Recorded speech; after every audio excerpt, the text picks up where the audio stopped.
devotion, I always start off with a little poem I wrote out of the book, The Gospel of Mark, a Work of Art.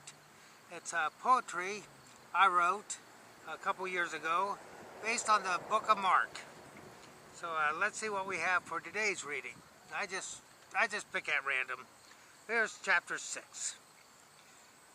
Jesus left his comfy house, returning to his hometown. His disciples went with him, singing lots of hymns. Opposition began to sound as he taught in the synagogue. He was accused of being bought, making the crowd distraught. They said the Son of Mary speaks words oh so scary. He has outgrown his britches. He runs around with witches. He thinks he's mighty smart. He thinks he's creating art. Isn't this the carpenter? He thinks he's a harbinger, causing miracles and cures, so victims he can lure.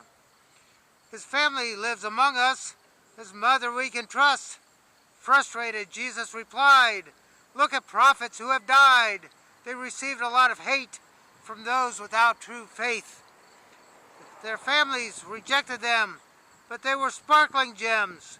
He performed no miracles there, losing a lot of hair.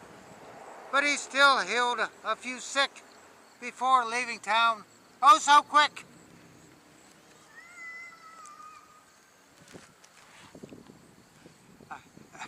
I guess a kid across the street liked it. So my next step is to meditate. I like to finish my Prayground worship. For me it's worship. So I like to call it worship, but the benediction for my worship is always doing a chalk drawing. I work on the sidewalk that runs in front of the playground.